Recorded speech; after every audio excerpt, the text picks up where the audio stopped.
네. 우리가 부모가 되면 소원이 오직 한 가지라고 합니다. 그 소원은 어떤 것이냐 하면 내 자식이 잘 되는 것. 이것이 부모의 최고의 소원입니다.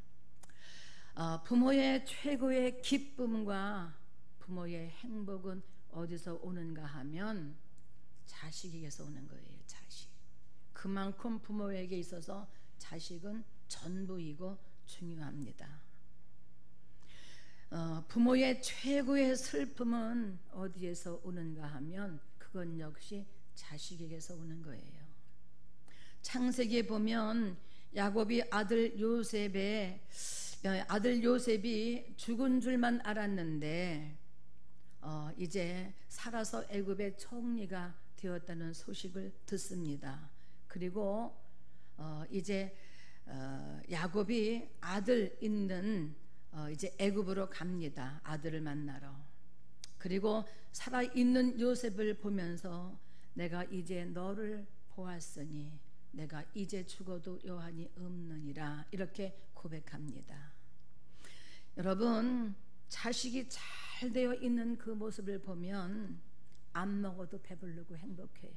그것보다 더 행복한 것은 없어요.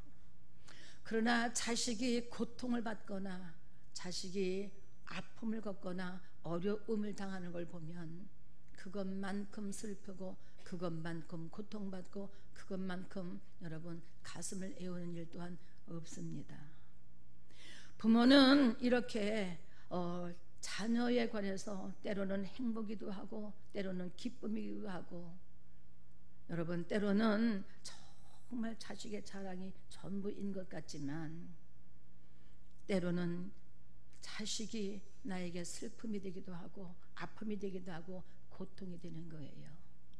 그러니까 이것은 부모는 어떤 것이냐, 자식이 행복이고 기쁨이기도 하지만 이제 슬픔과 고통과 어려움이 되는 사랑이에요. 사랑. 고통도 사랑이고 아픔도 사랑이고 그리고 어려움도 슬픔도 때에 따라서는 자식의 사랑에서 나오는 거예요. 사무엘하 18장에 보면 다윗 왕이 아버지의 왕권을 이제 탐낸 압살롬이라는 아들이 나옵니다. 그가 아들 압살롬이 아버지를 반역해서 이제 도전합니다. 그래서 아버지의 군대와 아들의 군대가 서로 붙습니다. 싸웁니다. 그런데 결국은 아버지의 군대가 승리를 합니다. 그런데 그 승리를 하면서 아들 압살롬은 그 싸움 끝에 죽습니다. 그런데 그 못된 아들이 죽었다는 그 소식을 듣고 아버지 다윗이 이렇게 통곡을 하며 웁니다. 내 아들 압살롬아, 내 아들 압살롬아, 차라리 내가 너를 대신하여 죽었더라면 하면서 통곡을 합니다. 아버지를 도전하고 왕권을 도전하고 여러분 패역한 자식의 죽음이지만 부모의 마음은 그렇지 않은 거예요. 죽은 아들의 소식을 들으면서 차라리 네가 살고 내가 죽었더라면 더 이제 낫다라는 그 이제 슬픔 속에서 부르짖는 이제 아버지의 울부짖음이에요. 여러분, 이게 부모예요. 어느 날 아버지와 아들이 창가에 나란히 앉았습니다. 그리고 아버지가 아들에게 밖에를 쳐다보면서 묻습니다. 얘야, 저기 저 나무에 앉아있는 새 이름이 뭐냐? 아, 저거요? 까마귀요. 아니, 저 우는 새가 깍깍하고 우는 새 이름이 뭐냐고. 아, 아버지, 까마귀요, 까마귀예요. 아버지가 또 묻습니다. 아니, 저기 저 새가 무슨 새냐고. 아버지, 귀 먹었어요? 안 들려요? 아니, 내가 몇 번을 얘기를 해야 돼요? 까마귀!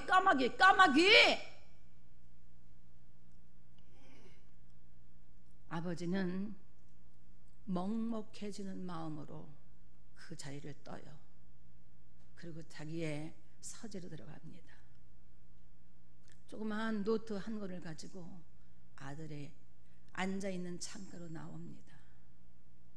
그리고 그 가지고 나온 아버지의 일기장에서 몇 년, 몇 월, 며칠을 찾아서 이제 아들에게 읽어줍니다. 오늘 내 아들이 까마귀를 보고 나에게 물었다. 아빠, 저게 뭐야? 저 새 이름이 뭐야? 까마귀란다. 까마귀라는 새야. 저 새 이름은. 아니, 저 새 말이야. 저 새 새카맣게 생긴 못생긴 새 말이야. 아빠는 깔깔깔깔 웃으시면서 그래, 저 못생긴 새 이름이 까마귀야. 까마귀. 아들은 또 묻습니다. 무슨 새라고? 까마귀. 또 묻습니다. 까마귀. 나는 또 묻고 또 묻는 아들에게 나는 23번을 까마귀라고 가르쳐 주었습니다. 나는 오늘 행복했습니다. 여러분, 자식은 말이죠, 자기 혼자 큰 줄 알아요. 부모는 안중에도 없어요. 오히려 부모가 또 묻고 또 묻고 또 묻어 하는 거 귀먹었어요? 안 들려요? 몰라요? 아니, 내가 몇 번씩 얘기했는데 아유 귀찮아 죽겠어. 아, 이제 아주 실증이 나, 짜증이 나. 내가 이래서 아빠한테 안 오려고 하는 거야. 자기밖에 몰라요. 자기밖에. 여러분, 부모가 귀찮습니까? 늙고 힘없는 부모가 부담스럽습니까? 그러나 여러분, 생각 한번 해보십시오. 내가 오늘 있는 것은 잘났거나 못났거나, 부모가 가졌거나 못 가졌거나, 부모가 지식이 있거나 없거나, 무식한 부모라도, 힘이 없는 부모라도 그 부모님의 사랑과 희생과 헌신이 있기 때문에 내가 오늘 이 자리에 있는 거예요. 결코 그분이 없으면 성장할 수 없는 내가 여기 앉아 있는 겁니다. 이 세상에 수많은 사람들이 있습니다. 아줌마도 있고 아저씨도 있고 옆집에 할아버지도 있고 할머니도 있고 사장도 있고 목사도 있고 장로도 있고 언니도 있고 오빠도 있고 형도 있습니다. 여러분, 이 수많은 사람들이 다 똑같을까요?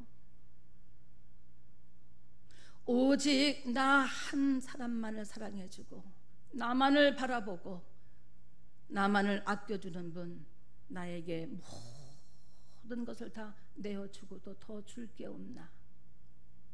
모든 것을 다 내어주고도 조금도 아까워하지 않는 그분, 주고 행복해하는 분, 더 주지 못해서 정말 몸살을 내는 분, 그분은 단 한 분밖에 이 세상에 없어요.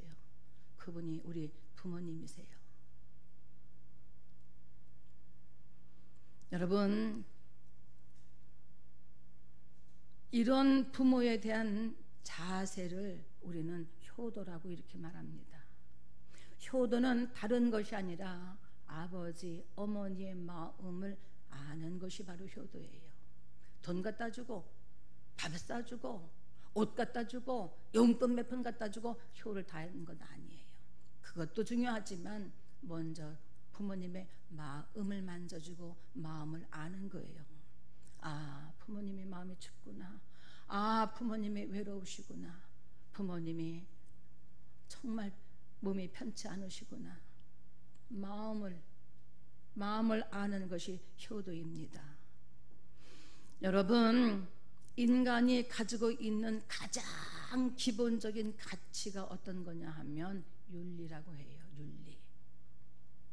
그런데 이 윤리의 기준은 민족과 역사와 문화와 종족에서 다 달라요.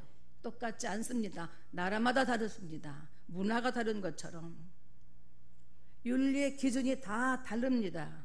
그런데 누구나 어느 민족이나 역사 속에서 강조되고 있는 것은 그것은 그 윤리가 효도라는 거예요. 효도는 윤리의 뿌리가 되는 것입니다. 그런데 믿는 성도들에게 있어서는 더욱 특별한 효도의 의미가 담겨져 있습니다. 그것은 어떤 것이냐 하면 성경에서 효도는 윤리가 아니라 계명이기 때문에 그렇습니다. 계명은 지키는 거예요. 본문 2절에 뭐라고 말씀하고 있느냐 하면 약속 있는 첫 계명이라고 이렇게 말씀하고 있습니다. 여러분, 십계명은 하나님이 인간에게 주신 정말 위대한, 가장 위대한 가르침 중에 가르침이에요. 십계명은 두 돌판에 이제 기록되어 있는데 하나는 1번부터 4번까지 수직계명이에요. 이게 무슨 얘기냐 하면 하나님과 우리와의 관계, 하나님과 우리와의 나와의 수직계명이 4개가 기록되어 있습니다. 그리고 두 번째는 5번째부터 10까지 5번부터 10번까지의 수평 계명이 기록되어 있습니다. 이것은 인간 상호 간의 계명이 기록되어 있습니다. 여러분, 부모를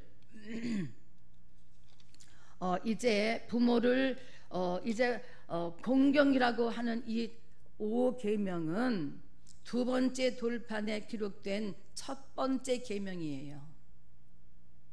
다른 계명은 다른 계명 9가지는 이렇게 하라, 이렇게 하라, 이렇게 하라고 끝났지만, 그러나 5계명, 다시 말해서 5계명은 부모를 공경하라는데 단서가 있는 거예요. 단서. 그렇게 해준 이제 정말 여러분, 이제 내가 그렇게 하면 내가 하나님께서 너에게 어떻게 해주시겠다? 복을 주시겠다는 거예요. 어떤 복을 주시느냐? 잘 되고 이 땅에서 장수라는 복을 주시겠다고 약속하셨어요. 약속. 하나님의 약속을 단서로 달아놨습니다. 그래서 부모를 공경하는 계약을 약속 있는 계명이다, 이렇게 말하고 있는 거예요. 우리가 부모를 공경해야 할 이유가 있는데 오늘 3가지 정도로만, 수많죠. 그러나 오늘 3가지로만 정리할까 합니다.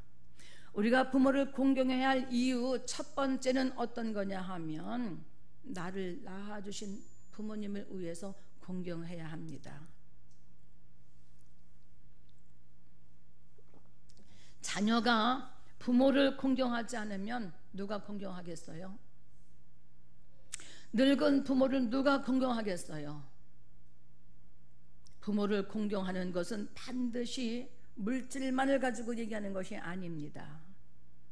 부모가 경제적인 능력이 있으면 공경 안 해도 된다는 법, 그런 법 없습니다. 부모가 힘이 없으니까, 경제적인 능력이 없으니까 내가 부양해야지, 그런 법도 없습니다. 어떤 부모도 자식에게 공경받을 자격이 있습니다. 그래서 두 번째 공경이 나오는 거예요. 여러분, 두 번째는 어떤 거냐 하면 공경해야 할 이유가 행복한 가정을 위해서 부모님을 공경해야 되는 거예요.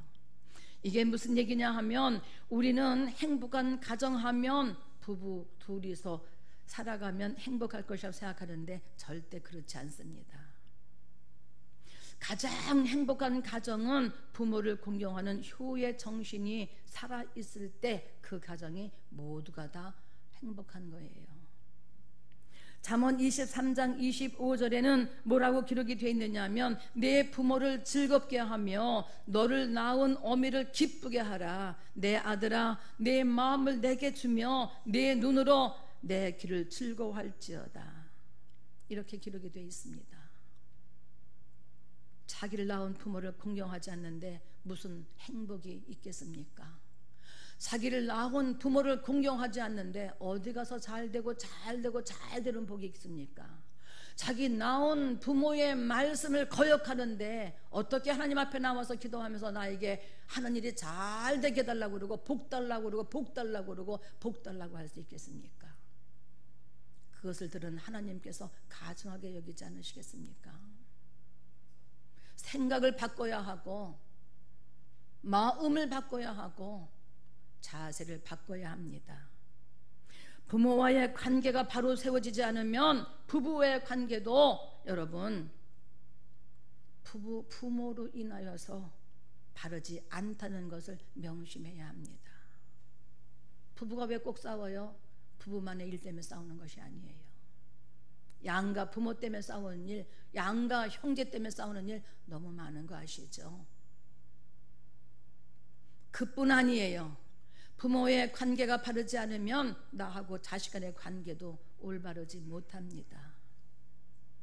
왜 그러냐 하면 그 상처가 그대로 남아서 무의식 상태에 나타나기 때문에 그렇습니다. 그리고 여러분 정말 두렵고 무서운 것은 내가 지금 부모에게 하는 그 모습을 위로는 하나님이 보시고 그리고 아래로는 자식이 보고 있습니다.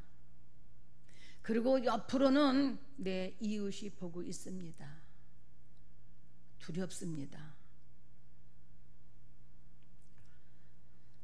행복한 가정의 전제는 어떤 거냐 하면 부모와의 사이가 정말 좋아야 돼요.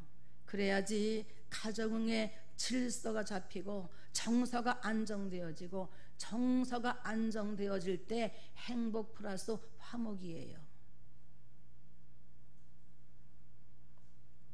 그래서 자녀들에게 과제가 있는데 그 과제가 어떤 것이냐 하면 나를 낳아주신 부모를 사랑해야 합니다. 마음으로 사랑해야 돼요. 진심으로 사랑해야 돼요. 또 한 가지는 부모로부터 독립해야 합니다. 육체적으로는 독립되었으나 정신적으로 독립하지 못한 사람이 너무 많아요. 독립하지 못해서 행복하지 못한 거예요. 부모를 어렵게 만드는 거예요. 마지막으로 우리가 부모를 공경해야 할 세 가지가 있는데 세 번째가 있는데 그 세 번째는 여러분 정말 중요한 한 가지는 진정한 인간이 되기 위한 부모를 공경이에요. 이게 무슨 말이냐 하면 인간은 어떤 존재예요? 죄인입니다. 내가 부정해도 나는 죄인입니다. 죄인의 뿌리가 어떤 거냐 하면 교만함이에요. 그 교만함이 어떻게 나타나는가 하면 내 위에 아무도 없습니다. 부모도 필요 없습니다. 형제도 필요 없습니다. 스승도 필요 없습니다. 나는 내 거라는 거예요. 나 한 사람뿐이라는 거예요. 나 혼자 스스로 하나님처럼 내 마음대로 내 뜻대로 내가 하고 싶은 대로 내 성질대로 난 그렇게 살아보겠다는 거예요. 이게 교만의 뿌리예요. 교만에서 오는 거예요. 이런 교만은 이것으로 끝나면 좋지만 이 교만은 어떻게 나타나느냐 하면 거역함으로 나타나는 거예요. 무섭습니다. 인간은 하나님이 없으면 교만하고 거역함을 좋아합니다. 부정하는 것을 좋아합니다. 그런데 이 교만과 거역을 치료하는 것은 여러분 순정이에요. 순정. 여러분 이 교만과 거역하는 것을 치료하는 그 방법은 어떤 거냐 하면 사랑이에요. 하나님의 사랑, 부모의 사랑, 이 사랑입니다. 우리가 어떻게 순종하는 것을 배울까요? 그것은 부모에게 순종하는 것을 통하여서 우리가 여러분 순종을 배우는 거예요. 부모는 눈에 보이는 분이세요. 누구보다도 나를 사랑하시고 나에게 희생하신 분이세요.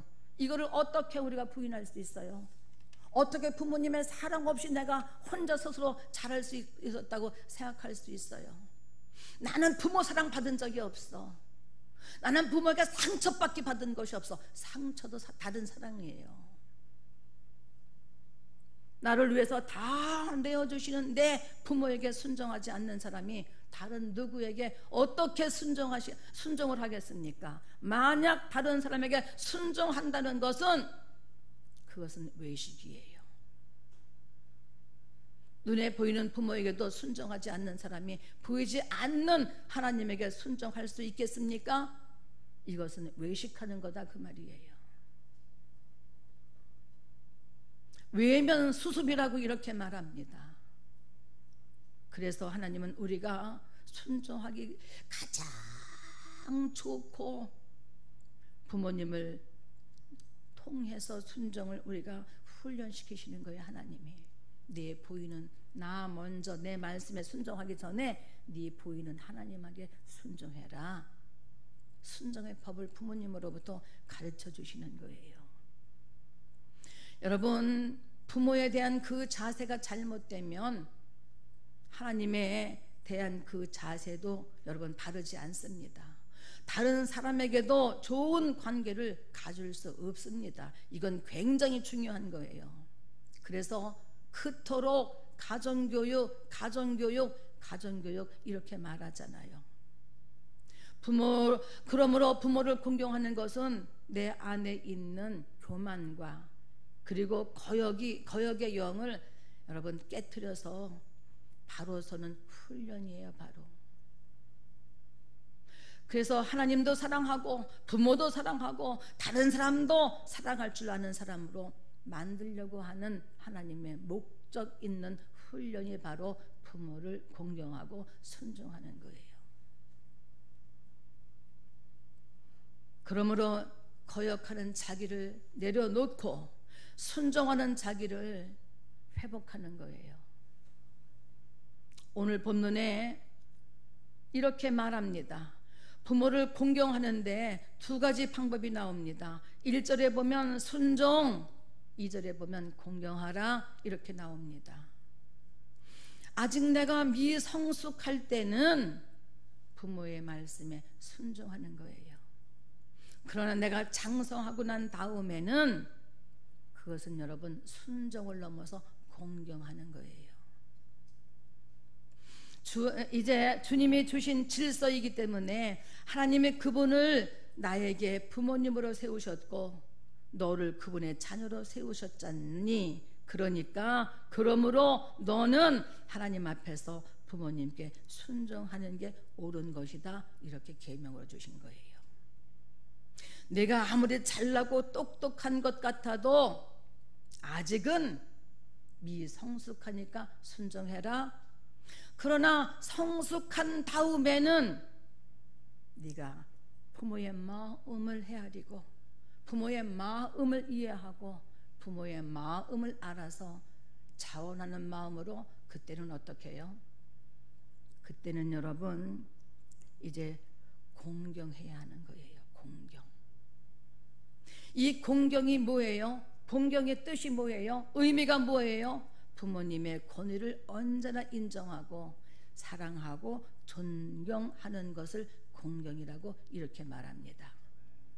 여러분, 공경은 명령이 아니라 사랑을 알고 자원하는 거예요. 마음에서 우러나오는 진실된 사랑의 마음으로 공경하는 거예요. 이게 성숙한 자의 섬김입니다.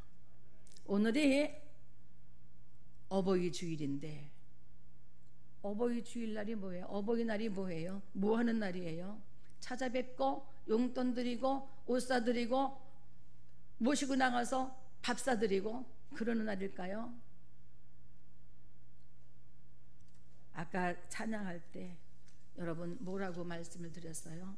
우리가 찬양할 때 뭐 어떤 찬양을 했어요?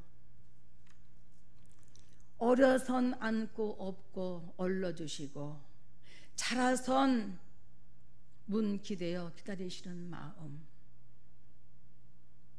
아플까 그릇될까 자식 생각에 고우시던 이마 위에 주름이 가득 땅 위에 그 무엇이 높다 하리요. 어머님 아버님의 정성은 그지없어라. 그거 기억하는 날이 어버이 줄이에요.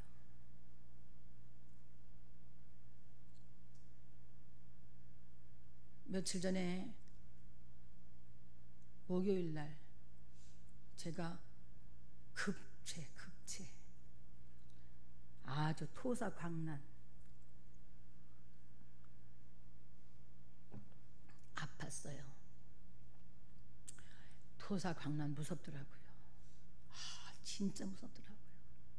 얼마나 이 위가 뭉쳐서 그 딱딱하게 묻혔는지 다 낫고 나서도 난 이게 왜 아픈가 그랬어요. 이 배가 왜 아픈가.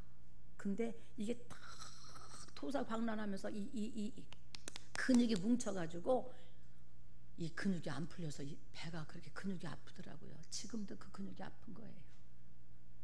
권사님이 죽을 쏟아 주시고 뭐 하여튼 뭐 차를 끓여다 주시고 하여튼 이제 회복은 됐어요. 그래도 어제 하루 제가 그래도 정말 죽은 싫어하지만 이 속을 달래기 위해서 뭐 하여튼 뭐 본죽 뭐 하여튼 죽집에를 갔어요.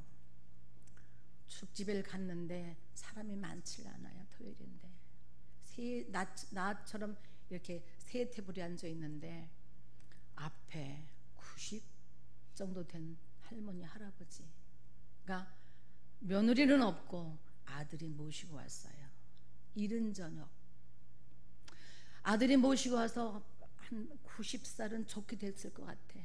근데 아버지 어머니를 모시고 와서 그윽한 모습으로 죽을 잡수는 모습을 아들이 보는 거예요. 아버지는 잘 잡수는데 어머니는 손에 수전증이 왔어요. 수전증. 어머니가 안 간다고 그랬겠지. 근데 가자고 그래서 어머니를 모시고 와서 죽집에 와서 죽 한 그릇을 잡수는데 이 어머니 이 손이 마음대로 움직여야지. 죽을 조금 뜨는데도 힘들었지만 뜨는 건 괜찮아. 입으로 가져가는데 떨려서 아들 눈치 보는 거야. 큰 아들의 눈치를 보는 거야. 그러니까 얼른 옆에 앉았다가 할아버지가 남편이 이렇게 입에 갖다 넣어줘. 근데 그 입에 갖다 넣어주는데 많이 흘려. 그러니까 아버지가 어머니한테 뭐 젓갈도 놔주고 김치도 놔주고 또 물김치도 한 입 떠주고 장조림도 하나씩 놔주는데 시원치가 않아 먹는 게. 그러니까 아들이 효자인가 봐. 아버지한테 아버지 그냥 잡수세요. 엄마 제가 돌봐드릴게요. 그리고 자기 주머니에서 수고를 꺼내서 손수건을 깨서 여기 이렇게 앞바지를 해드리는 거예요. 해드리고 그리고 엄마 옆에서 엄마를 떠서 먹여드려. 괜찮아 너 먹어. 엄마는 이거 제대로 들어가지도 못하는데 하여튼 계속 너 먹어. 죽 식기 전에 너 먹어. 아니 너 먹어 나 괜찮아. 근데 아들은 자기 음식을 못 먹어요. 그리고 그 음식을 떠서 어머니를 먹여드리는 거예요. 눈물이 나와서 도저히 내가 죽을 한 그릇 먹지를 못하겠어요. 저 모습이 머지않아서 나의 모습이에요. 어느덧 내 나이가 70에 가까워서 이제 나도 언젠가는 밥을 먹으면 턱받이를 하지 않으면 이게 흘릴 텐데 어쩌면 나도 수전증이 와서 수저 하나 들기도 마음대로 안 될 텐데 그때에 저 아들이 저 딸이 나에게 있을까? 나는 그 아들과 딸을 보면서 얼마나 내가 부끄러워하고 내가 미안해할까? 내가 얼마나 고맙고 행복해 할까? 나는 결국 그 죽을 못 먹었어요. 그리고 싸달라고 그래서 집에 와서 먹는데도 그 죽만 먹으면 그 광경이 생각이 나는 거야. 아들도 생각이 나고 엄마도 생각이 나고 아버지도 생각이 나고.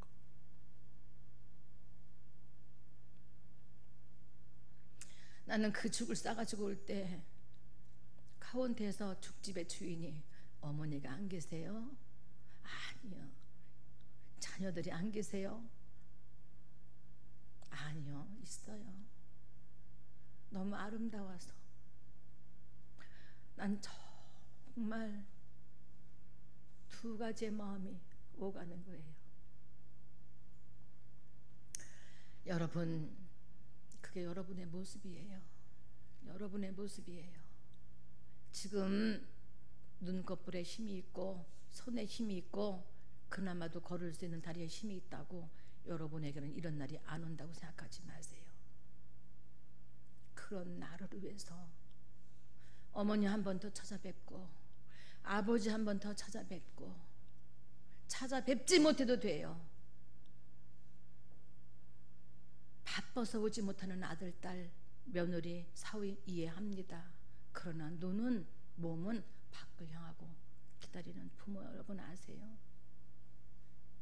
오지 못하면 전화 한 통화해서 식사하셨어요? 몸은 괜찮으세요? 불편한 데는 없으세요? 시간 내서 한번 들릴게요. 건강하세요. 오래 사세요. 난 요즘에 벤으로부터 위로를 받아. 며칠에 한 번씩 뭘 사가다가 물에다 빼놓고는 똘삐뚤삐뚤한 글씨로 목사님 맛있게 드세요. 목사님 오래 사세요. 또 어느 때는 목사님 맛있게 드세요. 목사님 건강하세요. 이게 자식보다 낫네. 여러분, 부모가 여러분의 전화 한 통화로 작은 배려와 관심으로 내가 자식으로부터 위로받고 있고 내가 살아있다는 것을, 나에게 관심이 있다는 것을 여러분 알게 해드리시기 바랍니다. 언제나 자식을 기다려요. 언제나 자식을 기다려요. 오지 않는 자식을 한없이 기다립니다. 괜찮아, 오지 않아도 돼. 염려하지 않아도 돼. 이해하면서도, 바쁜 자식을 이해하면서도 내 마음은 자식에게 가 있어요. 자식. 여러분, 수요일 날 여러분 직장 때문에, 일 때문에 부모님 찾아뵙지 못했다면 빨리 오늘 예배 마치시고 가시면서 들리시기 바랍니다. 손 한번 잡아주세요.